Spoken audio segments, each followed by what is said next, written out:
के नाम से इस दिन के समय हम आप सबको शुभ कहते हैं। మనము 7వ నెలలో ఉన్నాం, మొదటి వారంలో. हम 7वें महीने में है, पहले हफ्ते में है। 7 అనే సంఖ్య బైబిల్ మనకి ఎంతో స్పష్టంగా సంపూర్ణము అనే సంఖ్యను తెలియజేస్తుంది. और 7वां महीना जो सात जो नंबर है वो हमें ये दिखाता है कि वो संपूर्ण है। ఇట్స్ ఏ ఫుల్నెస్ అన్నమాట. ఇక కొదువు లేనిది సంపూర్ణత, ఎవ్రీథింగ్ ఇస్ కంప్లీటెడ్ అని అర్థం. उसमें पूरा है, उसमें कोई कमी नहीं है, उसका अर्थ है। సో దేవుడు అలాగే 7 నెలలో దేవుడు మిమ్మల్ని కొదువు లేకుండా మిమ్మల్ని ప్రభు ఆత్మ సంబంధంగాను, భౌతికంగాను, ఆరోగ్యపరంగాను, ఫైనాన్షియల్ గాను కొదువు లేకుండా దేవుడు మిమ్మల్ని ఆశీర్వదించునుగాక. प्रभु वैसे ही आपको जो है परमेश्वर ये महीने में बिना कोई कमी के फाइनेंशियली और हर एक प्रकार की जगहों में परमेश्वर आपको आशीष करके चलाए। ఇలాంటి పాండమిక్ కాలంలో మనము కంటిన్యూగా లైవ్ లోనే వర్షిప్ అటెండ్ చేస్తామనే రోజులు ఎప్పుడు మనం ఆలోచించలేదు. ऐसे पैंडेमिक के समय में हम लगातार लाइव में ही आराधना को अटेंड करेंगे, ऐसा हमने कभी नहीं सोचा। కానీ దేవుని కృప, ఇలాంటి పరికరాలు ప్రభు మనకు అనుగ్రహించాడు. ఈరోజు మనము ఆ యొక్క సన్నిధిని మనము అనుభవించే భాగ్యము ఇలాంటి పరికరాల్లో కూడా మనం అనుభవించగలుగుతున్నాం. प्रभु की अनुग्रह है कि आज हमें इस प्रकार के यंत्रों के द्वारा प्रभु की हम आराधना और उनकी उपस्थिति को अनुभव करने का अनुग्रह हमें मिल रहा है। అపోస్తలుల కాలంలో కానీ ఇంటర్నెట్ కానీ ఉండుంటే, బ్రాడ్బ్యాండ్ ఉండుంటే, వారు కూడా పాండమిక్ టైంలో లేక ఇలాంటి శ్రమ కాలంలో వారు కూడా ఏం చేద్దరంటే ఇలాంటి లైవ్స్నే వారు కూడా చేద్దరు. प्रेरितों के काल में अगर ऐसा सब कुछ रहता होता, इंटरनेट का काल अगर रहता, तो वो भी पैंडेमिक के समय ऐसे ही इस लाइव में ही आराधना चलाया करते थे। మీ చేతిలో ఉన్న సాధారణమైన సెల్ ఫోన్ ఒకప్పుడు అది మరి ట్రంక్ కాల్గా, ఫోన్ కాల్గా, నార్మల్ ఫోన్ గా ఒకప్పుడు ఉండేది. आपके हाथ में जो साधारण सेल फोन है, एक समय पर उसको ट्रंक कॉल में बुक किया जाता था, नहीं तो एक साधारण फोन के रूप में वो रहा करता था। దాని తర్వాత అది సెల్ ఫోన్ గా మార్చబడ్డది. और उसके बाद वो सेल फोन में वो बदला गया। ఇప్పుడు ఆ సెల్ ఫోన్ స్మార్ట్ ఫోన్ గా మార్చబడ్డది. अभी वो सेल फोन स्मार्टफोन में बदला गया। ఒక ఆర్డినరీ పీస్ ని దేవుడు అంతగా మానవునికి జ్ఞానం ఇచ్చి ఆశీర్వదించుండగా, एक असाधारण पीस को ही जब मानव को ज्ञान देकर परमेश्वर ने उसे इतना ज्यादा आशीष किया। ఇలాంటి రోజులు వస్తాయని, చేతిలోనే మనం ఒక్కొక్క ముఖాలు చూసుకుంటామని, ప్రపంచంలో ఏ నలుమూలన్నా ఎట్ ఏ టైం మనం ఆ వ్యక్తిని చూడగలమనే రోజులు మనం ఇప్పుడు ఊహించలేదు. ऐसे दिन आएंगे और हम अपने हाथों में ही एक दूसरे के चेहरों को देख पाएंगे। दुनिया में कोई भी कोने में क्यों ना हो, हम उनको सीधा देख सकते हैं, ऐसा कभी हमने नहीं सोचा। ఒక రోజు ఉన్న ఒక ల్యాండ్ లైన్ ఫోన్ ఈ రోజు మన చేతిలో ప్రపంచంలో వ్యక్తిని స్పాట్ లో ముఖాముఖి చూసి మనం మాట్లాడే రీతిలో ఆ ఫోన్ ఇంతగా బ్లెస్ అయిందంటే, एक दिनों में जब वो लैंडलाइन के रूप में रहता था, लेकिन आज हम दुनिया के कोई भी कोने के व्यक्ति को हाथ में चेहरा देखकर हम उनसे बात कर सकते हैं, उतना वो अगर आशीष हुआ है तो అది తన రూపము దాల్చి, తన మహిమను దాల్చి గ్లోరీ నుంచి గ్లోరీలోకి వెళ్ళింది. उसका जो वो रूप बदला और वो जो है महिमा से महिमा में गया। అలాగే యేసుక్రీస్తుని సేవించే మన పట్ల మనము కూడా ఆయనను మనం సేవిస్తున్నామంటే అలాగే ఉండము. గాని రోజులు మారే కొలది మన రూపం దాల్చబడతాది, మనం ట్రాన్స్ఫార్మ్ అవుతాము. మన ముందున్న వాళ్ళే ఉండము, మనం ఎన్నడూ ఊహించిన వాని వలె మనం మారిపోతాం. ऐसे ही जो मसीह है, जब मसीह को धारण करते हैं तो हम पहले के जैसे नहीं रहते, लेकिन हमारा रूप बदल जाता है, हम बदलते जाते हैं और महिमा से और अधिक महिमा में चले जाते हैं। ఊహించని విధంగా ఒక సెల్ ఫోన్ ఇంతగా మార్పు చెందినప్పుడు జీవంగల దేవుని సేవిస్తున్న నీవు నేను ఆయన ట్రాన్స్ఫార్మ్ చేస్తే ఎలాగ మార్చబడగలుగుతామో మీరు ఒకసారి ఆలోచించండి. हम जो कल्पना ही नहीं करे थे, एक साधारण सेल फोन जो है, सेल फोन में इस प्रकार से बदल गया है, तो जो परमेश्वर जो महिमा में है उनको अगर हम धारण करते हैं तो हमारे अंदर कितना बड़ा बदलावट आता है, आप सोच के देखिए। ప్రభుని మనం ఖచ్చితంగా మనం పట్టుకున్నప్పుడే ఆయన్ని వెంబడించినప్పుడే, ఆయన అనుసరించినప్పుడే ఎవ్రీ డే మనం ట్రాన్స్ఫార్మ్ అవుతాం. प्रभु को जब हम निश्चित रूप से पकड़ते हैं, उनके पीछे चलते हैं, तभी हम हर एक दिन जो है बदलते जाते हैं. మన రోజులు సంవత్సరాలు గతించిపోతున్నాయి. అయితే మనలో ట్రాన్స్ఫార్మేషన్ జరగకపోతే, మనలో మార్పు గాని జరగకపోతే, తిరిగి మనం ఓల్డెస్ట్ ఫోన్ లాగా ఉంటే దాన్ని ఎవరు వాడరు. हमारे दिन जो है बीत रहे हैं, और अगर हम पुराने ही दिनों की तरह उसी प्रकार से रहेंगे तो हम में कोई बदलावट नहीं आएगा. అన్ని రోజు రోజుకి తొలగించబడతాయి, మరవబడతాయి. वो हर एक दिन जो है मिटाया जाएगा, भुलाया ఈ जाएगा. రోజు ల్యాండ్ లైన్ కి పెద్ద వాల్యూ లేదు. आज लैंडलाइन का कोई बड़ा वैल्यू नहीं है, ఎందుకంటే ల్యాండ్ లైన్ ఇప్పుడు స్మార్ట్ ఫోన్ గా మారిపోయింది. क्योंकि लैंडलाइन ही अभी स्मार्टफोन में बदल गया సో है. ఆ స్థాయికి ట్రాన్స్ఫార్మ్ అయింది. उस प्रकार से ऊंचे स्थाई में वो बदल गया సో है. కడవరి దినాల్లో ప్రభు యొక్క వాగ్దానం కూడా అదే చెప్తుంది. చాలా మంది మరి మునుపు ఆరంభంగా ఉంటారు, కానీ ఆయన రాకడ ముందు ఏంటంటే మొదటి వారు కడపటి వారు అవుతారంట, కడపటి వారు మొదటి వారు అయిపోతారు. और अंतिम दिनों में परमेश्वर का वचन भी यही कह रहा है कि उनके आगमन से पहले जो पिछले थे वो आगे हो जाएंगे, और जो आगे थे वो पीछे हो जाएंगे. ఎందుకు ముందున్నారు వెనక్కి వెళ్ళిపోతున్నారు? क्यों जो आगे थे वो पीछे जा रहे हैं? ఎందుకంటే వారు అన్నిటిని పట్టించుకుని దేవుళ్ళు ఎదగకుండా లోకాన్ని పట్టించుకుని జీవిస్తాను కనుక ఎక్కడ వేసిన గొంగలి అక్కడ ఉన్నట్టుగా వారు ఎవ్వరికి ఉపయోగపడని గొంగల వలె ఉంటే వారి నో యూస్ అన్నమాట. और क्यों वैसे वे जी रहे हैं? क्योंकि वे हर एक विषय को जोर से पकड़कर उसी में वे फंसे रह रहे हैं. एक कहावत जैसे कहा गया है कि बाल कीड़ा जहाँ डाला जाता है वहीं रहता है, वहां से कहीं नहीं हिलता. वैसे ही उनका जीवन भी हो रहा है. కానీ ఎదిగే వారికి అలా కాదు.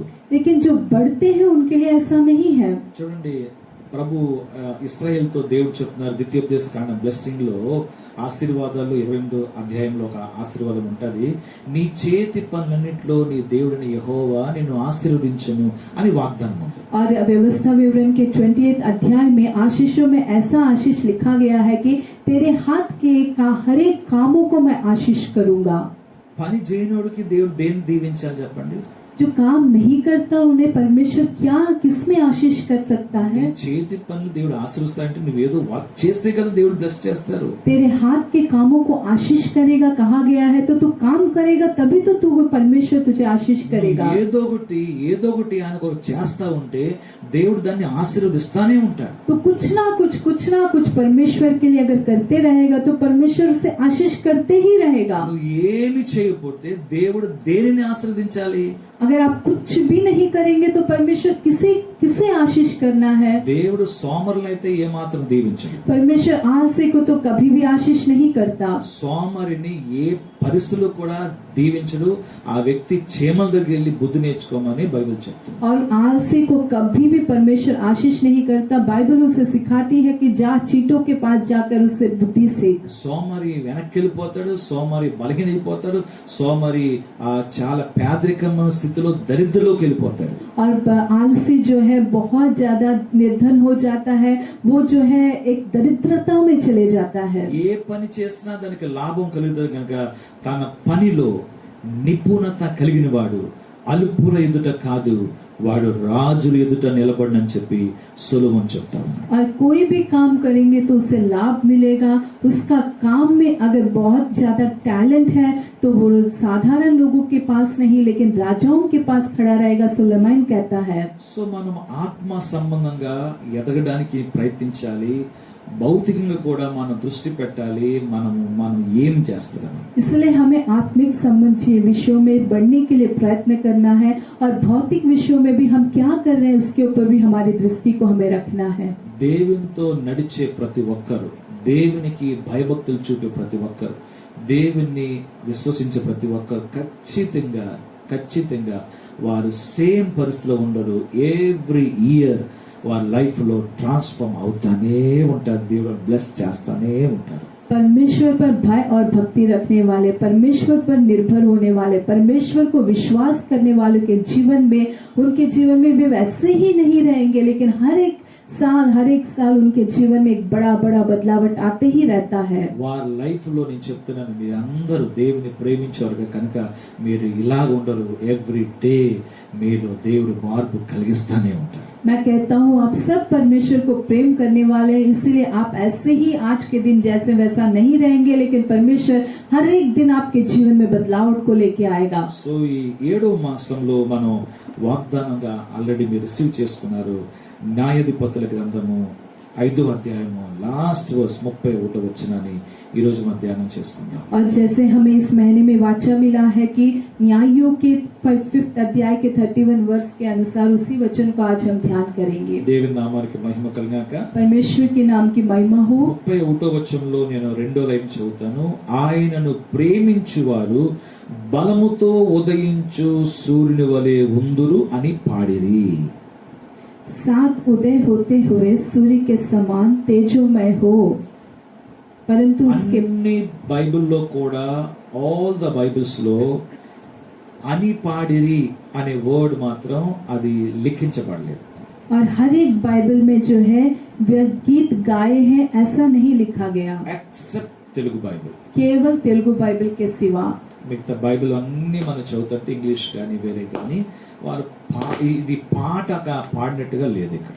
बाकी बाइबल्स में जब हम दूसरे भाषाओं में देखते हैं तो उसमें गीत गाए हैं ऐसा नहीं लिखा गया. 5వ అధ్యాయం తెలుగు బైబిల్లో కంప్లీట్ గా ఒక సాంగ్ ఎలాగా రిటర్న్ అవుతాదో అలాగా కీర్తన గ్రంథం ఎలాగ ఉంటుందో ఈ 5వ అధ్యాయము అలాగే ఉంటుంది. और 5वां अध्याय जो है एक सॉन्ग, एक भजन संहिता कैसे लिखा जाता है वैसे ही पूरा अध्याय रहेगा. ఇద్దరు కలిసి పాడుతున్నారు. ఇద్దరు గొప్ప నాయకులు, గొప్ప లీడర్స్ అన్నమాట. यहाँ पे दो जन मिलकर गीत को गा रहे हैं. दोनों जो है बड़े नायक हैं, बड़े लीडर्स हैं. ఇశ్రాయేలు పక్షంగా ఇశ్రాయేలు ప్రజల్లో దేవుడు ఏర్పాటు చేసుకున్న నాయకురాలు, ఒకవైపు ఒక నాయకురాలు, the same way already before గా ఆవిడ ఒక ప్రొఫెటెస్, అంటే ఒక ప్రవక్తనిగా ఉన్న ఆవిడ్ని దేవుడు ఇశ్రాయేలు ప్రజలకి నాయకురాలుగా ఎన్నుకున్నాడు. ఆవిడ పేరు దెబోరా. और इज़राइल के लिए परमेश्वर ने जो है एक प्रॉफिटेस के रूप में उन्हें चुना है और उनका नाम है देबोरा. అదే విధంగా మరి అబినోయము కుమారుడు, ఇట్స్ ఎ గ్రేట్ లీడర్, అతని పేరు బారాక్. और अबीनोम के पुत्र वो बहुत ही बड़े लीडर हैं और उनका नाम है बाराक.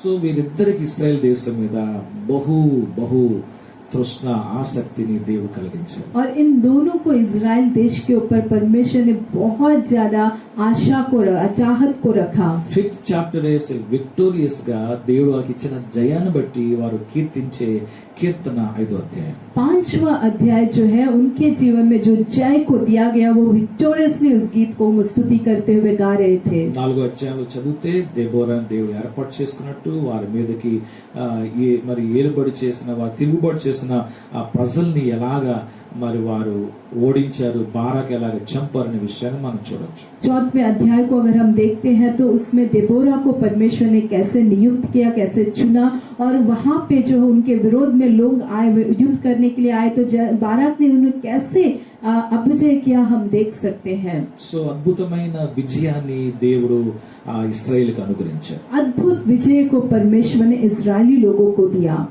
ఈ యొక్క దెబోరా అనే యొక్క ప్రవక్తని ఇశ్రాయేలు దేశానికి ఎవరైనా వ్యతిరేకం వస్తే ముందుగానే దేవుని సమ్ముఖంలో ప్రార్థించి ఆ విషయాన్ని తెలియజేసేది. ఇప్పుడు ఆ దేశస్తుని దేవుని చేతికి అప్పగించుతున్నారు, నువ్వు వెళ్ళు, ప్రభు నీకు అప్పగిస్తారు అని చెప్పి ముందుగానే మరి దేవుడు తనకు బయలుపరిస్తే అలాగే చెప్పిన కారణం బట్టి వారు వెళ్ళి అనేకమైన విజయాల్ని పొందుకున్నారు. और ये देबोरा जो भविष्यद्वक्तनी है वे जो है पहले ही इजराइल देश के विरोध कौन युद्ध करने आता था, कौन सा देश आएगा, वो सब पहले ही बताकर तुम जाओ युद्ध करो, वहां पे परमेश्वर तुम्हें जय देगा, उनके बताने के अनुसार वे जाते थे और वे जय पाते थे. బైబిల్ గ్రంథం అంతా కూడా దేవుడు విక్టరీ, దేవుడు జయము, లేక దేవుడు ప్రార్థన ఆలకించారు, లేక దేవుడు ఒక మిరకల్ చేశారు అని జరిగిన తర్వాత ఆ ఇశ్రాయేలు ప్రజలు ఏమి చేశారు అనే విషయాన్ని మనము ఈ యొక్క దెబోరా నుంచి మనము ఇంకా మిగతా వాటి నుంచి మనం తెలుసుకుని మనం కూడా నేర్చుకునే అవకాశాలు దేవుడు కలిగిస్తా ఉన్నారు. और पूरे बाइबल में जब उनके जीवनों में विक्ट्री को उन्होंने पाया तो विक्ट्री पाने के बाद उन्होंने क्या किया, परमेश्वर ने उनके जीवन में क्या किया और उसके बाद उन्होंने क्या किया, हम ये देबोरा के द्वारा सीखेंगे और कई लोगों के द्वारा हम सीखेंगे. చూడండి, మీకు దేవుడు అద్భుతం చేస్తున్నారు, ఆశ్చర్యకార్యం జరిగిస్తున్నారు. అప్పుడు తర్వాత మీ వర్క్ ఏంటి? ఏం చేస్తారు మీరు? देखिए, आपको भी परमेश्वर अद्भुत कर रहा है, आश्चर्य कार्य कर रहा है, लेकिन उसके बाद आपका कार्य क्या है? ఒక ఇంట్లో గొప్ప సందడి జరిగింది, ఒక సంతోషం కలిగింది. సో మీరు దాన్ని బట్టి ఏం చేశారు? एक घर में बहुत बड़ा आनंद हुआ और वे बहुत ज्यादा सेलिब्रेट कर रहे थे, लेकिन उसके बाद क्या करे? దేవుడు మీకు ఏదైనా వెహికల్ ఇచ్చినప్పుడు, దేవుడు మీ కుటుంబంలో మెరకలు చేసినప్పుడు, దేవుడు మిమ్మల్ని ఆశ్రయించినప్పుడు, దేవుడు మీకు జాబ్ ఇచ్చినప్పుడు, దేవుడు మీ పట్ల ఏదైనా మేలు చేసినప్పుడు, దేవుడు మీరు స్వస్థపరిచినప్పుడు, దేవుడు మీకు సంతతి ఇచ్చినప్పుడు, దేవుడు మీకు ఆస్తి ఇచ్చినప్పుడు, మీరు దాన్ని పొందుకున్న రిసీవ్ చేసుకున్న తర్వాత మీరు తిరిగి దేవునికి ఆ మూమెంట్ ని ఎలా సెలబ్రేట్ చేసుకున్నారు? परमेश्वर जब आपको संपत्ति देता है या संतान देता है या गाड़ी देता है या घर में कुछ बड़ा बड़ा कार्य होता है, तो वो सब पाने के बाद आपने वापस क्या किया? దేవుని బిడ్డలుగా ఉన్న మనము దేవుడు మన కొరకు ఏమని చేసుకుంటే మనం వాటిని సెలబ్రేట్ చేసుకోవాలి. परमेश्वर के बच्चे हम हमारे जीवन में जब परमेश्वर कुछ कार्यों को करता है तो हमें उसे सेलिब्रेट करना चाहिए. సో దేవుడు సెలబ్రేట్ ఏంటి? బిర్యానీ వండుకొని లేకపోతే కూర్చుని తినేయటము, అది సెలబ్రేషనా? क्या सेलिब्रेशन का मतलब बिरयानी बना के खा लेना या सब मिलके बैठना, वो सेलिब्रेशन है? నలుగురు పిలుచుకుని హంగామా చేసి సంతోషంగా పూర్తిగా అన్నం తినేయటం, ఇది వండుకుని తినేయటం, అది సెలబ్రేషన్? అది क्या 4 लोगों को बुलाकर कुछ बनाकर पकवान खा लेना, सब कुछ मिलके बांटना, क्या ये सेलिब्रेशन है? దేవుడు నీ పట్ల ఒక క్రియ చేసినప్పుడు నువ్వు దేవునితో సెలబ్రేట్ చేసుకుంటున్నావా? क्या परमेश्वर जब आपके जीवन में एक कार्य को करता है तो आप परमेश्वर से सेलिब्रेट कर रहे हैं? ఆయనకి టచ్ అయ్యే విధంగా ఆయనే చేశాడని నీ కన్ఫర్మేషన్ చెప్పటము, ఆయన్ని మరి ఇన్వాల్వ్ చేసి ఆయన హార్ట్ ని నువ్వు ఎప్పుడైనా సంతోషింపజేయడానికి ఎప్పుడైనా ప్రయత్నం చేశావా? उनको टच होने की तरह उनको इन्वॉल्व करके उनके हृदय को आनंदित करने के रूप में कभी आपने ऐसा सेलिब्रेट किया है? ఈ యొక్క ఆలోచింపజేసే విధానాన్ని దెబోరా మనకి నేర్పిస్తున్నారు ఈ యొక్క వాగ్దానంతో. और ऐसा ही सोच, एक विचार हमारे अंदर आने की तरह देबोरा हमें सिखा रहे हैं कि एक गीत को गाकर कैसे प्रभु की स्तुति సో करना. స్పిరిచువల్ యొక్క విజ్డమ్ ని మనం రిసీవ్ చేసుకోవాలి. आत्मिक ज्ञान को हमें पाना है. వినేసి మనం విడిచిపెట్టేయడం కాదు, ఏమైనా నేర్చుకున్నామంటే దాన్ని అవలంబించాలి.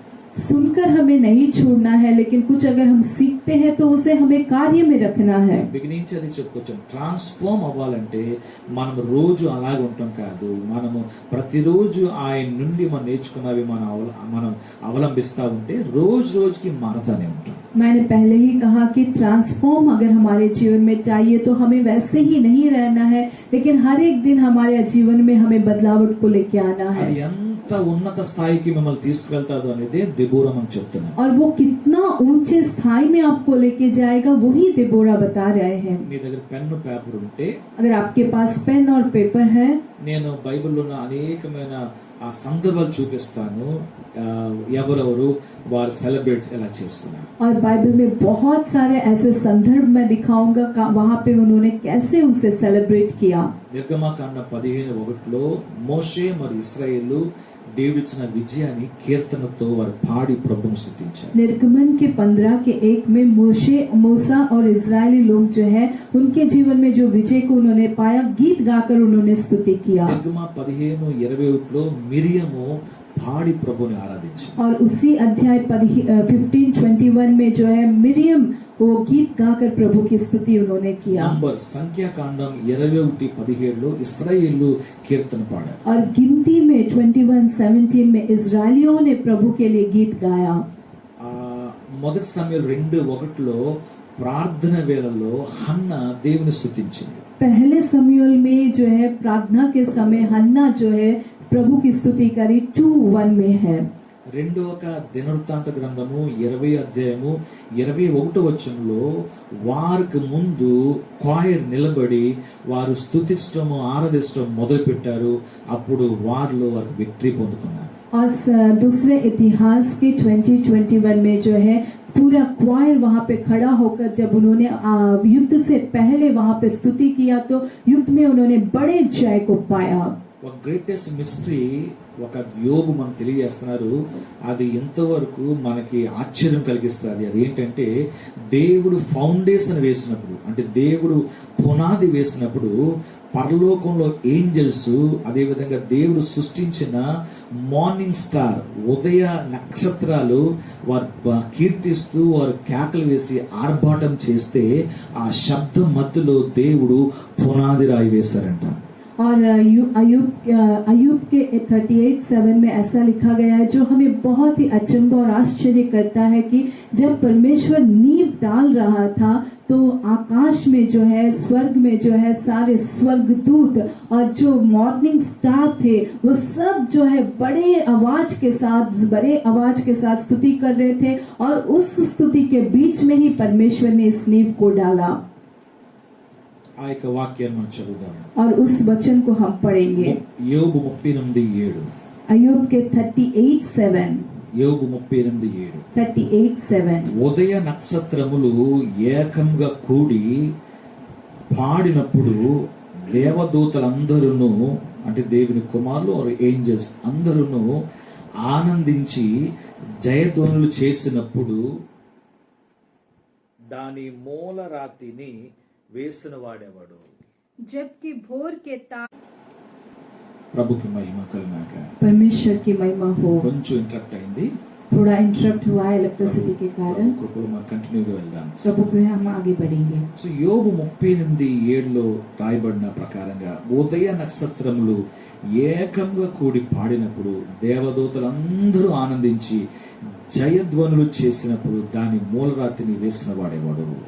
जबकि भोर के तारे एक संग आनंद से गाते थे और परमेश्वर के सब पुत्र जय जयकार करते थे, उसकी नींव कौन सी वस्तु पर रखी गई या किसने उसके कोने का पत्थर बिठाया? ఎవరు ఎవరు ఎవరు ఆ ఫౌండేషన్ స్టోన్ వేశారు?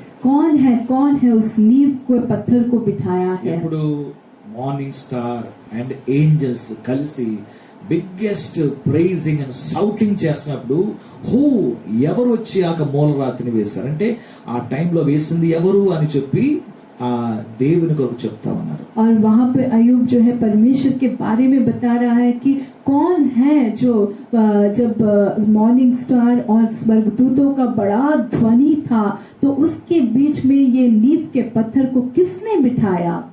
ఉదయ నక్షత్రాలు ఒక మనిషి ఒక బిల్డింగ్ ఫౌండేషన్ వేస్తే ఉదయ నక్షత్రాలు వస్తాయా? ఏంజల్స్ దిగి వస్తాయా? నో. సో ఓన్లీ గాడే, దేవుడు కార్యం చేస్తేనే ఆ పనులు జరుగుతాయి. जब मॉर्निंग स्टार और स्वर्गदूत जो है प्रभु की आराधना बड़े ध्वनि से कर रहे थे तो क्या घर बनाते थे वक्त एंजल्स उतर के आते हैं? नहीं, परमेश्वर ने ही जो है वो नींव के पत्थर को बिठाया. అందువల్ల ఏదైనా ఇంటి పని పునాది రాయి వేస్తున్నప్పుడు, ఇంటి హౌస్ వార్మింగ్ జరిగినప్పుడు అది వాస్తుల మీద కాదు, స్తుతి మీదను ప్రార్థన మీదను దేవుడి మీద విశ్వాసంతో ఇల్లు కట్టబడాలి. ఎందుకంటే దేవుడు తన కట్టడాన్ని, దేవుడు తన పునాది రాసి వేసినప్పుడు దేవదూతలు, ఎందుకంటే మనుషులు లేరు, అందువల్ల దేవదూతలు నక్షత్రాలు కలిసి ఆనందించి సంతోషించారు. इसीलिए जब भी कोई घर बनाया जाता है या हाउस वार्मिंग होता है उस समय वास्तु के अनुसार नहीं लेकिन प्रभु के स्तुतियों के द्वारा वो घर को या वो कार्य को हमें करना चाहिए. ఈ ప్యాటర్న్ దేవుడే మనకి నేర్పించారు. और ये पैटर्न को परमेश्वर ने हमें सिखाया. కొంతమంది ఎవరికి నచ్చిన ఇల్లు కట్టేసుకుంటారు. कुछ लोग अगर जिनको जिस प्रकार से पसंद रहता है उस प्रकार बांध लेते हैं, కొంతమందికి అయితే వాళ్ళే సేవకులు అయిపోతారు. और कुछ लोगों के लिए वे खुद ही सेवक बन जाते ఎవరు हैं, రావక్కర్లేదన్నమాట. उनके लिए कोई आने की जरूरत नहीं है. అది దైవికమైన క్రమం కాదు. ये दैविक क्रम नहीं है. దేవుడు అనుగ్రహించినప్పుడు, దేవుడు దైవజనులను అభిషేకించారు. ఆ దైవిక పద్ధతి, ఆ ప్రభు యొక్క క్రమంలో వెళ్ళినప్పుడు ఏ కార్యమైనా ఏ పనైనా చక్కగా ఆశీర్వదించబడతారు. परमेश्वर जब कुछ देता है तो परमेश्वर ने परमेश्वर के सेवकों को नियुक्त किया है, अभिषेक किया है. उनके द्वारा अगर कुछ भी कार्यों में आप आगे बढ़ते हैं तो सारे कार्य बड़े आशीषित रहेंगे. యెషయా 26:1లో కూడా కంటిన్యూ రాసుకోండి. యూదా ప్రజలు స్తుతించడానికి చూస్తున్నాం. और यशायाह के 26:1 में भी लगातार आप लिखिए कि उसमें भी यहूदा लोग जो है प्रभु की स्तुति कर रहे थे. లూకా 1:46లో మరియమ్మ అంటే యేసు తల్లి అయిన మరియమ్మ స్తుతించడం చూస్తాం. और लूका के 168 में देखते हैं कि यीशु की माँ मरियम जो है वहाँ पे प्रभु की स्तुति कर रही है. లూకా 1:68లో బాప్తిస్మిచ్చు యోహాను యొక్క తండ్రి ఆయన యొక్క యాజకుడు, ఆయన పేరు జకరియా. ఆ జకరియా పరిశుద్ధాత్మతో నిండుకొని ప్రభువుని స్తుతిస్తా ఉన్నాడు. और लूका 168 में जो है वो जो याजक था जकरिया, वो प्रभु की आत्मा से भरकर प्रभु की स्तुति कर रहा था. ప్రకటన గ్రంథంలో మనం పిక్చర్ చూసినా గానీ మరి 15వ అధ్యాయం 3వ వచనం చూస్తే పరలోకంలో కూడా, హెవెన్ లో కూడా ప్రైజ్ అండ్ వర్షిప్ జరుగుతుంది. और प्रकाशित वाक्य में भी अगर हम वो पिक्चर को देखते हैं तो स्वर्ग का पिक्चर है 15:3 में, वहां पे भी बड़ी आराधना हो रही है. ప్రకటన గ్రంథం 19వ అధ్యాయం 1, 2, 3లో కూడా హెవెన్ లో గ్రేట్ సౌటింగ్ జరుగుతుంది. హల్లెలూయా, ప్రైజ్ అండ్ హానర్ అని చెప్పి దేవునికి కలుగుగా కొంచెం పెద్ద పెద్ద శబ్దాలతో ఆరాధన జరుగుతుంది. और प्रकाशित वाक्य के 19:1 में भी हम देखते हैं कि स्वर्ग में बहुत बड़ी ध्वनि सुनाई देती है कि हालेलुया, प्रभु की स्तुति हो, प्रभु की आराधना हो. రెవల్యూషన్ ని చదువుతా ఉంటే గొప్ప జనము, గొప్ప సమూహము, కోట్ల మంది జన సమూహము, అనేక భాషలు మాట్లాడే జన సమూహము, వారందరూ కూడా దేవుని స్తుతించుచుండిరి అని చెప్పి మనకు కనిపిస్తుంది. और प्रकाशित वाक्य में जब हम देखते हैं तो वहां पे जो है बड़े ही ध्वनि के साथ, बड़े ही आवाज के साथ, बहुत बड़ी जनसंख्या के साथ जो है लोग वहां पे प्रभु की स्तुति और आराधना करते ही रहते हुए हम देखते हैं. 2 సమూయేలు 22 మొదటి 2 వచనాల్లో మనకు కనిపిస్తుంది దావీదు అంటే సౌలు తరిమి దావీదుని చంపాలని ప్రయత్నించారు. కానీ ఆ పరిస్థితిలోంచి, మరణకరమైన పరిస్థితి నుంచి దావీదు తప్పించబడినప్పుడు, దేవాను సౌలుని నన్ను తప్పించావు కనుక నీకు స్తోత్రం అని చెప్పి दावीद దేవుని స్తుతించాడు. दूसरे शमूएल के 22:1 और 2 में अगर जब हम देखते हैं तो वहाँ पे शाऊल राजा जो है दाऊद के पीछे जा रहा था उसे मारने के लिए, लेकिन वहाँ पे जब वो बचाया गया तो उसने प्रभु की स्तुति की कि प्रभु तूने मुझे बचाया है. ప్రభుకు స్తోత్రం చెప్తాం. प्रभु की हम स्तुति करेंगे. వీరందరూ ఎవరు దేవుని స్తుతించేవారు? ఎవరు? आप में से कौन है जो प्रभु की स्तुति करते हैं? అంటే ఎక్సోడస్ మొదలుకొని రెవల్యూషన్ వరకు అనేకమైన రిఫరెన్స్ చూసాం, ఇంకా బోల్డ్ ఉన్నాయి. సో ఇది ఒక ముఖ్యమైన రిఫరెన్స్ మనం చూసాం. వీరందరూ దేవుని స్తుతించారు, కానీ వీరు ఎవరు? వీళ్ళు एक्सोडस से लेकर प्रकाशित वाक्य तक हमने देखा कि बहुत सारे लोगों ने प्रभु की स्तुति की. और भी ज्यादा रेफरेंसेस हैं. ये सब कौन है? దేవుని బిడ్డలు, परमेश्वर के बच्चे हैं, దేవుని ప్రేమించేవారు, परमेश्वर को प्रेम करने वाले लोग దేవుని हैं. చేసిన కార్యాలని స్పందించి రియలైజ్ అయ్యి ఆ మిరకల్ దేవుని ద్వారా కలిగిందని చెప్పి ఆ రియాక్షన్ ప్రైజ్ అనేది వారి హార్ట్ లోంచి వచ్చింది. और परमेश्वर ने जो कार्य उनके जीवन में किया उसको उन्होंने ध्यान देकर, उसके रियलाइज होकर और उसके ऊपर अपने मन को लगाकर उन्होंने प्रभु की स्तुति की. నీవు ఈ రోజు బ్రతికి ఉన్నావంటేనే నీలోంచి ఒక ప్రైజ్ రావాలి. अगर आप आज जिंदा है तो आपके अंदर से एक स्तुति आनी चाहिए. ఎందుకంటే నీవైతే బ్రతికున్నావు, కానీ చాలా మంది ఈ రోజు చూడలేదు. क्योंकि आप तो आज जिंदा है, लेकिन बहुत लोगों ने आज के दिन को नहीं देखा. స్తుతించడానికి మన జీవితంలో కారణం అవసరమే ఉండకూడదు. स्तुति करने के लिए हमारे जीवन में कोई कारण की जरूरत ही नहीं है. దేవుడు మిరకల్ చేస్తే దాని రియాక్ట్ అవ్వాలి.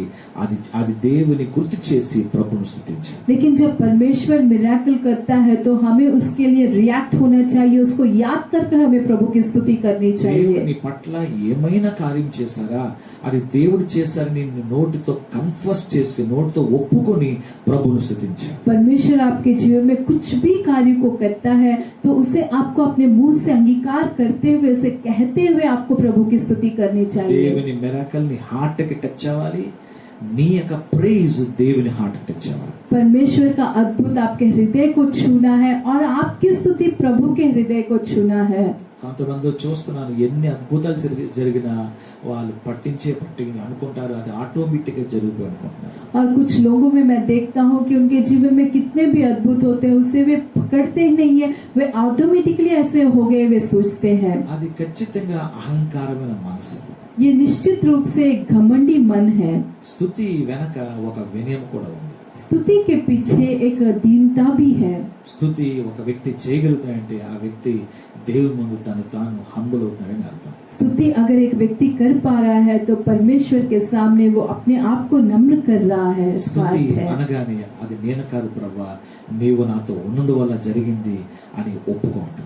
स्तुति कहते ही ये मैं नहीं हूँ प्रभु, आप मेरे संग थे इसलिए ये हो पाया, अंगीकार करना। స్తుతి మన ఎంకరేజ్ చేస్తుంది, లార్డ్ నీవు నన్ను ఇంతగా ప్రేమిస్తున్నావా అనేది మనల్ని ఇన్స్పైర్ చేస్తుంది, మన ఎంకరేజ్ చేస్తుంది. और स्तुति हमें एनकरेज करता है, हमें इंस्पायर करता है कि परमेश्वर आप मुझे इतना ज्यादा प्रेम करते हैं। స్తుతి నువ్వు చేసిన దానికి దేవుడు హ్యాపీ అయ్యి కంటిన్యూగా ఆ బ్లెస్సింగ్ నీ మీద నిలిచి ఉండేటట్లుగా స్తుతి నీ పరిస్థితిని నెక్స్ట్ లెవెల్ తీసుకెళ్తాడు. और स्तुति आपके जीवन में जो है करे हुए कार्यों को परमेश्वर आनंदित होकर आपको लगातार अगले आशीष में चलाता है। స్తుతిలోనే గివింగ్ హార్ట్ ఉంది.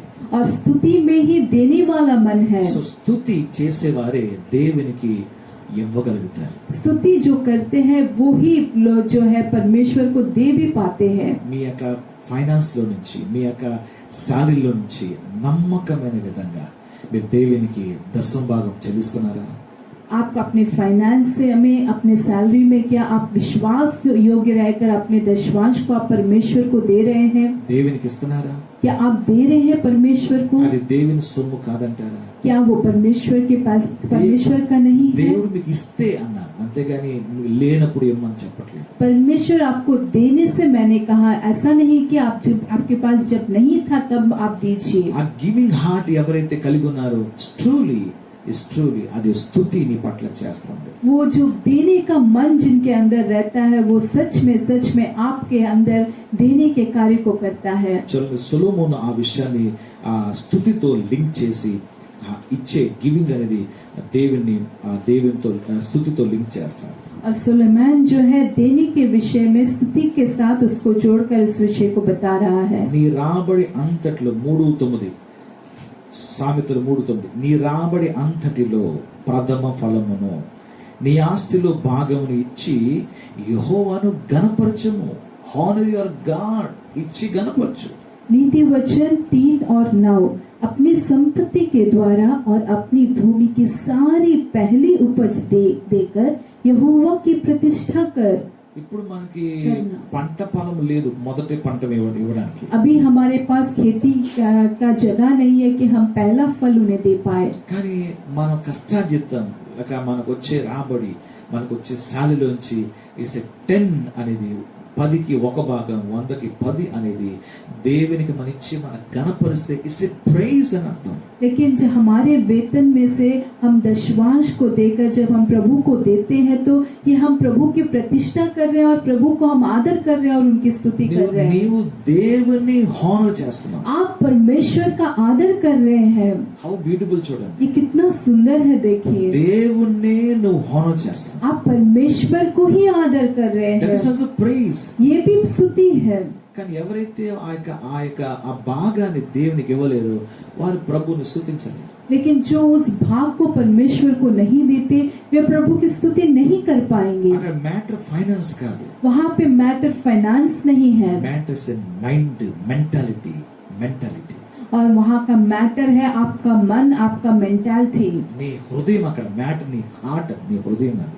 वहाँ पे आपका हृदय मैटर करता है, ఎందుకంటే హార్ట్ ఒప్పుకోవట్లేదు, అది బ్యాక్ లాగుతుంది. क्योंकि हार्ट अंगीकार नहीं करता, वो उसको पीछे खींचता है। సో ఇలాంటి వ్యక్తి దేవుడు మిరకల్ చేస్తే కళ్ళదారా చూడలేరు, దేవునికి తిరిగి థ్యాంక్స్ గివింగ్ చేయలేరు. ऐसा व्यक्ति ही है जो परमेश्वर जब मिराकल करता है तो अपने आंखों से वो देख भी नहीं पाता, वापस परमेश्वर को भी वो दे नहीं पाता। కానీ దెబోరా అంటారు దేవుని ప్రేమించేవారు. ఇట్స్ అది కనెక్ట్ చేస్తుంది ఈ విజయమంతా ఎవరి కొరకంటే దేవుని ప్రేమించేవారికి. इसलिए देबोरा वहाँ पे कहते हैं कि परमेश्वर को प्रेम करने वाले वहाँ पे वो कनेक्ट करके बता रहे हैं कि परमेश्वर को प्रेम करने वाले ही दे पाएंगे। దేవునికి మహిమ కలుగును. प्रभु की महिमा हो। సో దెబోరా దేవుని ప్రేమిస్తుంది కనుక ప్రభు ఇచ్చిన విక్టరీకి తిరిగి ప్రైజ్ చెల్లిస్తాం. देबोरा प्रभु को प्रेम कर रही है, इसलिए परमेश्वर ने जो विक्ट्री उनके जीवन में दिया उसके बदले में वो प्रभु की स्तुति कर रही थी। సో దేవుని ప్రేమించేవారు ఎలా ప్రేమించారు? परमेश्वर को प्रेम करने वाले कैसे परमेश्वर को प्रेम करना है, వాట్ ఈస్ అంటే ఏ విధంగా ఇశ్రాయేలు దేవుని ప్రేమించాలని ప్రాక్టికల్ గా దేవుడు వారికి నేర్పించారు. किस प्रकार से इजरायली जो है परमेश्वर को प्रेम करने के लिए उनको परमेश्वर ने प्रैक्टिकली सिखाया। దానికి ఒక ఆజ్ఞ అంటే ఇసే కమాండ్మెంట్ దేవుడు ఇచ్చారు ఓల్డ్ టెస్టమెంట్ వాళ్ళకి. और उसके लिए पुराने नियम वालों के लिए परमेश्वर ने एक कमांडमेंट को, एक नियम को दिया। అది వాళ్ళకి ఆజ్ఞది. वो उनके लिए एक आज्ञा थी। అందువల్ల యూదులు చాలా ఎక్కువగా ప్రభువును స్తుతిస్తారు. इसलिए यहूदी परमेश्वर को बहुत ज्यादा स्तुति करते हैं। మాత్రం కూడా వారి ఆజ్ఞను మీరరు. कुछ बिल्कुल किसी भी प्रकार से वो आज्ञा का उल्लंघन नहीं करते। ద్వితీయోపదేశకాండము 6వ అధ్యాయము 5వ వచనం చదువుకుందాం. व्यवस्था विवरण के 6वें अध्याय के 5वें वचन को हम पढ़ेंगे।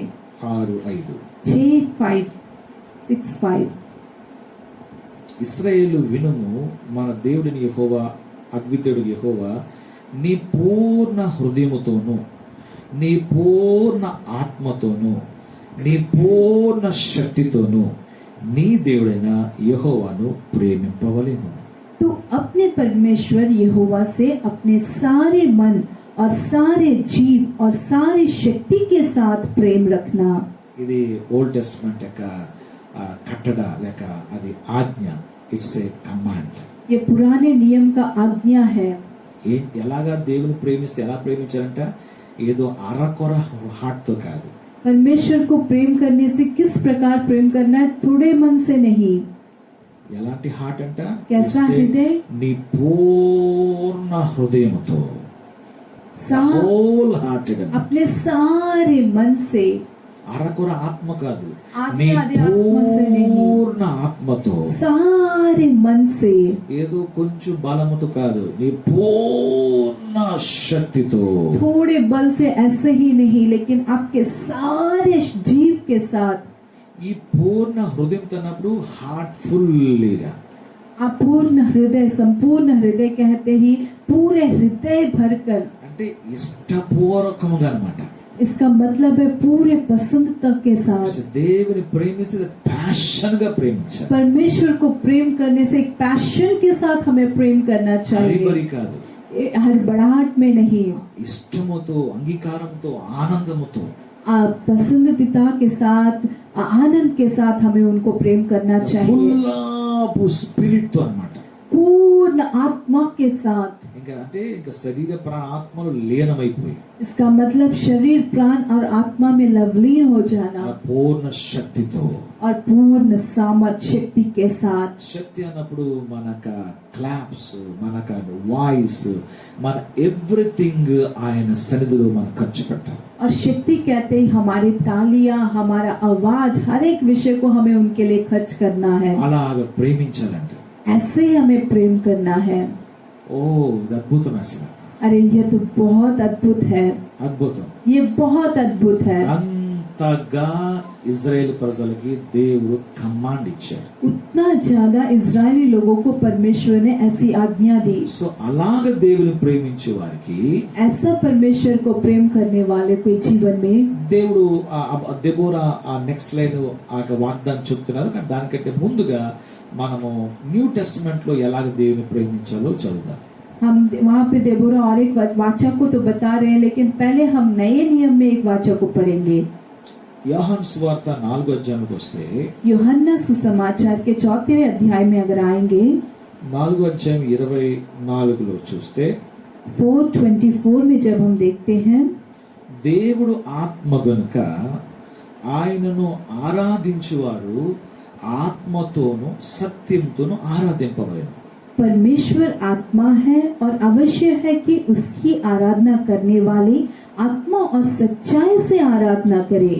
న్యూ టెస్టమెంట్ వస్తులోకి ద సేమ్ వర్స్ ఇశ్రాయేల్కి ఇచ్చిన ఆజ్ఞే న్యూ టెస్టమెంట్ వస్తులోకి అది స్పిరిట్ ఫిల్డ్ వర్షిప్ గా మారిపోయింది. और वही आज्ञा है जो इजरायलियों को परमेश्वर ने दिया, ये नए नियम में आते ही आत्मा से भरा हुआ आराधना में बदल गया। అది కమాండ్మెంట్, అది ఖచ్చితంగా చేయవలసిందే. वो आज्ञा है, वो निश्चित रूप से उन्हें करना है। న్యూ టెస్టమెంట్ కమాండ్మెంట్ కాదు, नया नियम में कमांडमेंट नहीं है, ఇట్స్ ఏ హోల్ స్పిరిట్ యొక్క లీడింగ్. అది ये पवित्र आत्मा की अगुवाई है। సో ఇది ఈ new testament, old testament commandment, new testament అయితే వ్యక్తి పరిశుద్ధాత్మ పైన ఆధీనమైపోవాలి. पुराने नियम में तो वो आज्ञा है, लेकिन नए नियम में जो है वो व्यक्ति को पवित्र आत्मा के ऊपर निर्भर हो जाना चाहिए. దేవుని ప్రేమించాలంటే డీపర్ వేలో अगर आपको परमेश्वर को गहराई से प्रेम करना है, నీవు చేయలేవు ఆ పని. आप वो काम अपने आप स्वयं नहीं कर पाएंगे. సింపుల్ విషయం ఏంటంటే साधारण विषय क्या है, నీవు దేవుని ఆత్మకి అప్పగించేసుకో. आपको परमेश्वर के आत्मा को अपने आप को सौंप दीजिए. నీ తలంపులు, నీ పనులు, నీ యొక్క బలహీనతలు, నీ శరీరము, నీ ప్రాణము, నీ ఆత్మ, ఎవ్రీ ఇంపార్టెంట్ కార్యాలు అన్ని కూడా దేవునికి అప్పగించేసుకో. आपकी आत्मा, आपके कार्य, आपके सारे का सोच विचार कुछ जो कुछ है वो सब आप पवित्र आत्मा के अधीन में सौंप दीजिए. ఆయన నిన్ను కంట్రోల్ చేస్తే అప్పుడు దేవునికి ఇష్టమైన రీతిలో నువ్వు దేవుని ఆరాధించగలుగుతావు. वे जब आपको कंट्रोल करेंगे तो आप परमेश्वर को जिस प्रकार से पसंद है उस प्रकार की आराधना आप कर पाएंगे. ఆయన కంట్రోల్లో ఉండాలి. उनके अधीन में हमें रहना है. ఆరాధన అంటే స్టేజ్ షో కాదు, आराधना का मतलब एक स्टेज शो नहीं है, మైక్ పట్టుకోవటం కాదు, माइक पकड़ना नहीं है, ప్రజల్ని కనుపరుచుకోవటం కాదు, लोगों को अपने आप को दिखाना नहीं है. నాకెంత టాలెంట్ ఉంది, ఇది చేయగలను, అది చేయగలను కాదు. मेरे अंदर इतना टैलेंट है, मैं ये कर सकता हूँ, वो कर सकता हूँ, ये नहीं है. No, అది వర్షిప్ కానే. ये बिल्कुल आराधना नहीं है. నీ లైఫ్ పరిశుద్ధాత్మ ఆధీనకి అప్పగించుకో.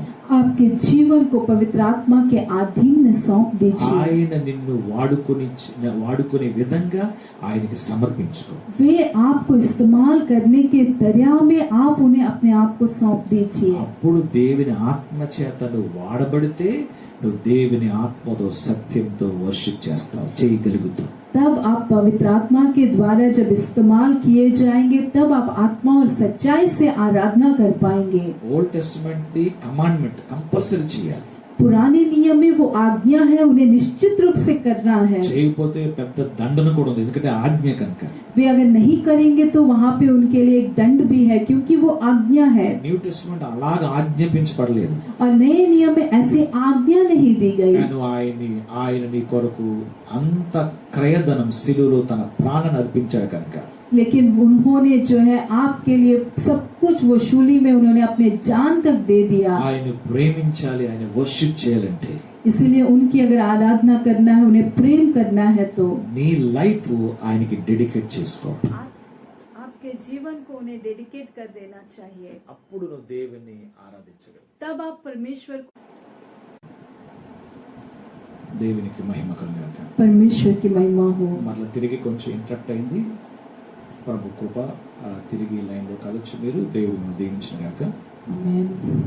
సో దేవునికి మన జీవితాన్ని కంప్లీట్ గా సమర్పించిన తర్వాత परमेश्वर को हमारे जीवन को जब हम पूरी रीति से समर्पण कर देते हैं, ఆయనకి మన సరెండర్ అయిపోతే, उनको जब हम अपने आप को सरेंडर कर लेते हैं, దేవుని ఆత్మ ఆయనకి ఎలాగ ఇష్టమో అలాగా ఆయన మనల్ని తన కొరకు మలుచుకుంటాడు. परमेश्वर की आत्मा को जिस प्रकार से पसंद है उस प्रकार वो हमको बदल देगा. ఓల్డ్ టెస్టిమెంట్ లో వచ్చి మానవుడికి ఆజ్ఞ, కట్టడ, ఇస్ ఎ కమాండ్, ఇష్టం లేకపోయినా చేయాలి. पुराने नियम में जो है वो एक आज्ञा है, अगर मानव को पसंद है या नहीं, लेकिन उन्हें वो जबरदस्ती करना है. న్యూ టెస్టిమెంట్ అలా కాదు. लेकिन नए नियम में ऐसा नहीं है. నీవు చేసేది కాదు, అది वो आप करने वाला कार्य नहीं है, ఆయన నీ ద్వారా చేయించుకునేది. वे आपके द्वारा करवाते हैं. సో నీవు ఆయన కంట్రోల్లో ఉంటే, अगर आप उनके कंट्रोल में रहेंगे సో నువ్వు దేవుని యొక్క పరిచర్య, దేవుని యొక్క సేవ ఈజీగా చేసుకోగలుగుతావు. आप परमेश्वर के सेवकाई को बहुत आसानी से कर पाएंगे. అద్భుతమైన రీతిలో దేవుని యొక్క ఆ నడిపింపులో ఉన్నప్పుడు దేవుని యొక్క చిత్తం నీ మూలంగా నెరవేర్చబడతాయి. अद्भुत रीति से जब आप परमेश्वर की अगुवाई में रहेंगे तो उनकी इच्छा आपके जीवन में पूरा होगा. సో దేవుని యొక్క ఆత్మయే మనలను ఆయనకి అంగీకారమైన రీతిలో నడిపిస్తారు. परमेश्वर की आत्मा ही है जो हमें उनके अंगीकारिक रीति में हमें चलाती है। సో నీ లైఫ్ ఆయనకి డెడికేట్ చేసుకుంటే आपके जीवन को अगर आप उन्हें डेडिकेट कर देते हैं, నువ్వు అద్భుతమైన రీతిలో దేవునికి నచ్చినట్టుగా నువ్వు ఆయన్ని ప్రేమించినట్టే. आप अद्भुत रीति से उन्हें जिस प्रकार से पसंद है उस प्रकार प्रेम करने के अनुसार ही है। మనం ప్రయాసపడేది ఏం లేదు ఇందులో, हमें प्रयास करने में कुछ यहाँ पे कुछ ऐसा नहीं है, కానీ మనము లైఫ్ ని ఆయనకి అప్పగిస్తమే చాలా పెద్ద పని. लेकिन हम अपने जीवन को उन्हें सौंपना ही वो बहुत बड़ी बात है। అలాగే నువ్వు కానీ అప్పగించుకుంటే अगर आप ऐसा अपने आप को सौंप देते हैं, నిజంగా నీ లైఫ్ రోజు రోజుకి ట్రాన్స్ఫార్మ్ అవుతుంది. सच में आपका जीवन हर एक दिन में बदलते जाएगा। మనం కంటిన్యూగా ఈ సిరీస్ ని నెక్స్ట్ వీక్ కూడా విందాం. हम लगातार इस विषय को नेक्स्ट वीक भी सुनेंगे। దేవుని ప్రేమించేవారు ఉదయముతో మరి బలమైన బలముతో కూడిన ఉదయముతో ఎలా ప్రకాశిస్తారు, और परमेश्वर को प्रेम करने वाले एक बड़े शक्ति के साथ एक नए सूर्य जैसे ऊपर उठता है, उस प्रकार से जैसे प्रकाशित होते हैं। దేవుని ప్రేమించే వారికి కలిగే ఆశీర్వాదాలు, और परमेश्वर को प्रेम करने वाले जीवन में कैसे आशीष आते हैं, దీన్ని మనం కంటిన్యూగా నేర్చుకుందాం. इसको हम लगातार सुनेंगे। కానీ ఈ రోజు మాత్రం మరి దెబోరాయు బారాకు కలిసి దేవుడు వారికి ఇచ్చిన విక్టరీని మరి పాడుకున్నారు, ఆ యొక్క ప్రేమను కనుపరిచారు, ఆ రియాక్ట్ అయి ఆ యొక్క స్తుతించారని చెప్పి ఈ రోజు అనేకమైన వాక్యాల ద్వారా తెలుసుకున్నాం. आज हमने बहुत सारे वचनों से ये सीखा कि जैसे कि बारक और देबोरा ने जब उनके जीवन में परमेश्वर ने विक्ट्री को दिया तो उन्होंने परमेश्वर के प्रति प्रेम को व्यक्त किया और परमेश्वर की उन्होंने बड़ी आनंद और गहराई से जो है उनकी उन्होंने स्तुति किया। దేవుడు ఇచ్చిన విజయాన్ని వారు ఎలాగ సెలబ్రేట్ చేసుకున్నారో నిర్గమానించి రెవల్యూషన్ వరకు అనేక రిఫరెన్స్ తెలియజేశారు. परमेश्वर ने जब विजय दिया तो उन्होंने किस प्रकार से सेलिब्रेट किया, हमने निर्गमन से लेकर प्रकाशित वाक्य तक बहुत वचनों के द्वारा मैंने आपको दिखाया। బైబిల్ స్తుతులు, పాటలు, కీర్తనలు, ఆరాధనలు, శబ్దాలు ఇవన్నీ కూడా ఒక సెలబ్రేషన్ కి వాడబడ్డాయి. बाइबल में स्तुति और गीत और आराधना और बड़ी आवाज और बड़ी ध्वनि, ये सब जो है एक स्तुति में ही वहाँ दिखाया गया। ఓల్డ్ టెస్టమెంట్ కంటే ఎక్కువగా మనము స్తుతించగలం. और पुराने नियम से ज्यादा और ज्यादा हम उनकी स्तुति कर सकते हैं, ఎందుకంటే మనము దేవుని ఆత్మకు ఆదిపోయినప్పుడు మనము ప్లస్ దేవుడు ఆత్మ కలిసి మన ప్రభువును స్తుతిస్తాం. क्योंकि जब हम परमेश्वर के अधीन में रहते हैं तो हम और उनकी आत्मा मिलकर हम परमेश्वर की स्तुति कर सकते हैं, మనతో మన పక్షంగా నిలిచి ఉన్నారు. क्योंकि वे हमारे साथ, हमारे अंदर, हमारे पक्ष में वे खड़े हैं। మన ఆయనను కలిగి ఆయన ఆరాధన చేస్తున్నాం. हम उनको पाकर हम उनकी आराधना कर रहे हैं। అందువల్ల ఈ ఆరాధన పాత నిబంధన వారికి దొరకలేదు. इसलिए ये आराधना पुराने नियम वालों को नहीं मिला। ఇది ఓన్లీ కొత్త నిబంధన విశ్వాసులకి ఈ గొప్ప ధన్యత ये అనుగ్రహించబడింది. केवल नए नियम के विश्वासियों को ही बड़ा धन्य उन्होंने पाया। ఆ ప్రత్యక్ష దొరికింది ఏంటంటే దేవుడు ఆత్మ గనుక ఆయనను ఆరాధించారు, ఆత్మతోను సత్యముతోను ఆరాధించారు. ये प्रकाशन उन्हें मिला कि परमेश्वर आत्मा है तो हमें आत्मा और सच्चाई से उनकी आराधना करना है। సో దేవుని ఆత్మ ఉన్న స్థలమే దేవుని సన్నిధి కూడా ఉంటారు. जहाँ परमेश्वर की आत्मा रहती वहीं पे उसी जगह में परमेश्वर की उपस्थिति रहती है। దేవుని ఆత్మకి మనం ఆయన మన మధ్యలో వచ్చేయాలంటే మనం ఆయనకి సరెండర్ అవ్వాలి, ఏక మనసు ఉండాలి, ఏక తలంపు ఉండాలి. ఆ దేవుని ఆత్మ లీడింగ్ కి మనం అప్పగించుకోవాలి. और परमेश्वर की आत्मा अगर हमारे बीच में काम करना है तो एक मन रहना चाहिए, एक आत्मा रहना चाहिए, एक विचार रहना चाहिए और उनकी अगुवाई में हमें अपने आप को सौंपना चाहिए। ఈ ప్రైజ్ అండ్ స్తుతి మూలంగా మనము దేవుడు మన పట్ల చేసిన క్రియను రియాక్ట్ అయి దేవునికి మనం స్తుతిస్తున్నాం కనుక ప్రభు మన ద్వారా నిజముగా గణపరచబడతారు. और ये स्तुति और आराधना के द्वारा जो है हम परमेश्वर हमारे जीवन में जो कार्य को करता है उसका हम रिएक्ट करते हुए उनकी स्तुति करते हैं, इसलिए परमेश्वर हमारे द्वारा बहुत ज्यादा आनंदित होता है। ప్రభు కంటిన్యూగా మనకు అనేక విషయాలు నేర్పించును గాక. प्रभु हमें लगातार बहुत सारे विषयों को सिखाए। ఈ ఉదయకాల దేవుడు మిమ్మల్ని మీ కుటుంబీకులందరినీ దీవించును. इस दिन के समय परमेश्वर आपको, आपके पूरे परिवार जन को आशीष करे। ప్రార్థన చేద్దాం. हम प्रार्थना करेंगे। దేవుని సేవకుల ప్రార్థన నడిపిస్తుండగా అందరూ ఏకీభవిద్దాం. प्यारे खुदा, हम आपको धन्यवाद देते हैं आज के दिन प्रभु, आपके वचन के द्वारा आपके सेवक को आपने इस्तेमाल करके जो विषयों को आपने हमें सिखाया उसके लिए हम आपकी स्तुति करते हैं। परमेश्वर, देबोरा और बाराक ने प्रभु जब उनके जीवन में उनको जब विजय उन्होंने प्राप्त किया प्रभु, बड़ी आनंद के साथ आपके प्रति अपने प्रेम को व्यक्त करते हुए उन्होंने जिस प्रकार से आपकी स्तुति की हमने देखा प्रभु, और जो स्तुति और आराधना करते हैं उनके जीवन में प्रभु आप बहुत ज्यादा उनके प्रति आनंदित होकर उनके जीवनों में और नए आशीषों में उन्हें चलाते हैं। हमने आपके वचन के द्वारा सुना, जैसे कि निर्गमन से लेकर प्रकाशित वाक्य तक प्रभु हर एक वचनों के द्वारा हमने देखा कि वहां पे जब जब उन्होंने जय को पाया, जब जब उन्होंने परमेश्वर के अद्भुत कार्यों को देखा, जब जब उन्होंने परमेश्वर की महिमा को अपने जीवन में अनुभव किया, तब वे शांत नहीं रहे या उसको देखकर उन्होंने अनदेखा नहीं किया, लेकिन उन्होंने प्रभु अपने मन से, अपनी आत्मा से प्रभु उन्होंने आपकी स्तुति की, आपकी आराधना किया और आपको उन्होंने परमेश्वर बड़े जय जयकार के साथ प्रभु आपकी उन्होंने महिमा की है परमेश्वर। हाँ प्रभु, आज के दिनों में प्रभु आप हमारे जीवनों में बहुत सारे कार्यों को करते जा रहे हैं। हर एक विषय को ध्यान देकर प्रभु आपकी स्तुति करना आपके बच्चों को सिखाइए प्रभु।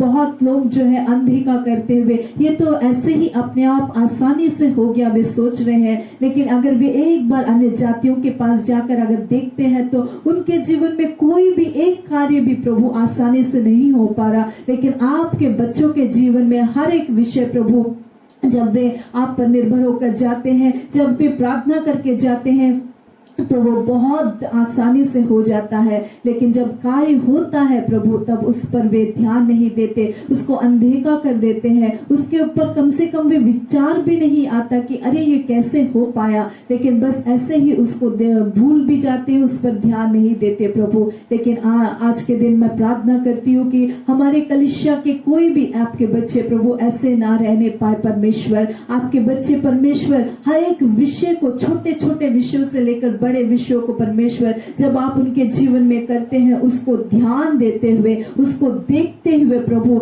बड़े ही धन्यवादी हृदय के साथ परमेश्वर, बड़े आनंद के साथ प्रभु, अरे मेरा प्रभु मेरे प्रति कितना प्रेम दिखा रहा है कि मेरे जीवन में इस छोटे छोटे विषयों के लिए भी उन्होंने इतना ध्यान देकर मेरे जीवन में उन्होंने पूरा किया। इस प्रकार के एक धन्यवादी हृदय के साथ प्रभु आपकी स्तुति करना सिखाइए, आपकी आराधना करना सिखाइए प्रभु, आपके प्रति प्रेम को व्यक्त करना सिखाइए परमेश्वर। हमारे कलीसिया के हर एक बच्चे को आप आशीष कीजिए परमेश्वर। आपके हर एक बच्चे जो हमारे इस देश में है, हमारे द्वीपों में है, सारे दुनिया में है, उन सबको भी प्रभु आप ऐसा ही सिखाइए कि वे हर एक विषय में ये केवल केवल प्रभु के द्वारा ही संभव हो पाया है, ये मेरे प्रभु ने मेरे लिए किया है, उसे ध्यान देते हुए आपकी स्तुति कर पाए परमेश्वर। हम आपको धन्यवाद देते हैं परमेश्वर। आज तक हम जो कुछ है ये केवल आपके कारण है प्रभु। हमसे एक कार्य भी संभव नहीं हो सकता परमेश्वर, लेकिन जब आप हमारे संग रहते हैं हम हर एक विषय में, हर एक स्थान में, हर एक जगह में, हर एक कार्यों में विजय को देखते हैं और वो कार्य ऐसा आसानी से हो जाता है कि जैसे ही पहले ही हमारे लिए मार्ग खुला गया हो। हाँ प्रभु, ये केवल आप के द्वारा हम इस कार्य को अनुभव कर रहे हैं परमेश्वर, इसलिए हम आपकी स्तुति करते हैं। हर एक दिन जो हम श्वास को लेते हैं प्रभु, हर एक क्षण जो हम उस पर ध्यान भी नहीं देते, लेकिन वो ही एक श्वास परमेश्वर अगर हमारे शरीर में रुक जाता है तो हमारा शरीर किसी काम का नहीं। ये श्वास केवल आपकी ओर से हमें मिल रहा है, इसलिए हर एक विषय को हम ध्यान देते हुए आपकी हमें स्तुति करना सिखाइए, आपकी महिमा करना सिखाइए और आपके ऊपर और ज्यादा हृदय भरकर प्रेम को व्यक्त करना सिखाइए परमेश्वर। आपके वचनों के लिए आपको धन्यवाद प्रभु, इस समय के लिए आपको धन्यवाद परमेश्वर। बीच में इलेक्ट्रिसिटी का प्रॉब्लम रहने पर भी आपने वापस कनेक्शन को दिया, इसलिए हम आपको धन्यवाद देते हैं। आज के दिन परमेश्वर हमारे कलीसिया के हर एक बच्चों को, परिवार को आप आशीष कीजिए प्रभु, उन्हें बलवंत करिए परमेश्वर। ये पूरा महीना उन्हें चलाइए, उनके सारी आशीषों को आप उनको हर एक जगहों में आशीष कीजिए, उनकी सारी जरूरतों को पूरा कीजिए, उनके संग आप रहिए। और परमेश्वर एक सूर्य जो शक्ति के साथ सामर्थ के साथ जैसे उदय होता है प्रभु, वैसे आपके बच्चे रह पाए परमेश्वर। हर एक जगह में आप उनके संग रहकर आप उन्हें आशीष कीजिए। इन दिनों में प्रभु हर एक परिवार में परमेश्वर फाइनेंशियल की प्रॉब्लम चल रही है। हम प्रार्थना करते हैं प्रभु हर एक फाइनेंशियल का प्रॉब्लम प्रभु आपके बच्चों के लिए मिटाया जाए, आपके बच्चों के लिए एक नए द्वार खुल जाए, एक नया मार्ग खुल जाए और आपके बच्चों के जीवन में बड़ी आशीषें बरसाए जाए परमेश्वर। हमारे कलीसिया के हर एक बच्चों को आशीष कीजिए, हर एक मसीह को आप आशीष कीजिए। जो जो ये लाइव को देख रहे हैं प्रभु, हर एक मसीह को आप आशीष कीजिए। हमारे देश के हर एक मसीह को आशीष कीजिए प्रभु, हर एक देश के हर एक मसीह को आशीष कीजिए। हमारे द्वीपों के मसीह को आशीष कीजिए। हमारे सेवक, आपके सेवक जो आपकी सेवकाई कर रहे हैं, उन सबको आप याद कीजिए और उनके संग आप रहिए, उनके परिवार को आशीष कीजिए प्रभु। आज के इस लाइव के लिए आपको धन्यवाद, इस आराधना के लिए आपको धन्यवाद। आपकी इस उपस्थिति में प्रभु अनुभव करते हुए आराधना करने के लिए आपने जो अनुग्रह दिया है, इस अद्भुत अनुग्रह के लिए आपको धन्यवाद। केवल सारी महिमा आदर केवल आपको देते हुए, यीशु आप ही के नाम को ऊंचा करते हुए, हम दीन होते हुए यीशु मसीह के पवित्र नाम से हम मांगते हैं खुदा, आमीन आमीन। ఆశీర్వాదం తీసుకుందాం। మన పరమ తండ్రి దేవుని ప్రేమయు, మన ప్రభువు రక్షకుని యేసుక్రీస్తు కృపయు, పరిశుద్ధాత్మ యొక్క అన్యోన్య సహవాసము, ఆయన సన్నిధి, ఆయన తోడు, ఆయన కాపుదల ఇప్పుడు మనకు మన సంఘ బిడ్డలందరికీ, దేవుల్లో దేశంలో ఉన్న ప్రపంచంలో ఉన్న సార్వత్రిక సంఘానికి ప్రభు రాజ్యం వచ్చే వరకు తోడుగా ఉండి నడిపించును గాక। ఆమేన్। యేసు రక్తమే ఇచ్చి, శిలువ రక్తమే ఇచ్చి, ప్రవేశనము సంపూర్ణ విజయము గాక। ఆమేన్। హల్లెలూయా హల్లెలూయా హల్లెలూయా। అందరికీ ప్రైజ్ రాడు। దేవుడి మీ అందరినీ అత్యధికంగా ఆశీర్వదించును గాక। దేవుని యొక్క కృప ఉంటే మనము ఆ ప్రభుత్వాలు అనుమతిస్తే మనం త్వరగా ముఖాముఖి చూద్దాం, లేనిలా మరలా తిరిగి మనం Thursday, Friday, Sunday, Thursday evening Google meet జరుగుతుంది, ఫ్రైడే సేమ్ ఫేస్బుక్ పేజ్లో, సండే కూడా ఫేస్బుక్ పేజ్ ఉంటుంది। ఎవరైనా వాక్యం మిస్ అయిపోతే యూట్యూబ్లో పాస్టర్ బిఎస్ పాల్ కొట్టి యూట్యూబ్లో చూడండి, అన్నీ కూడా అప్లోడ్ అయి ఉంటాయి। పోయిన ప్రార్థనలన్నీ కూడా అందులో ఉంటాయి। మీరు విని ఆనందించి దేవుని మహిమపరచండి। దేవుని కృప మీ అందరికీ తోడుగా గాక। God bless you all. దేవుడు మీ అందరినీ అత్యధికంగా ఆశీర్వదించుగాక। ఆమేన్।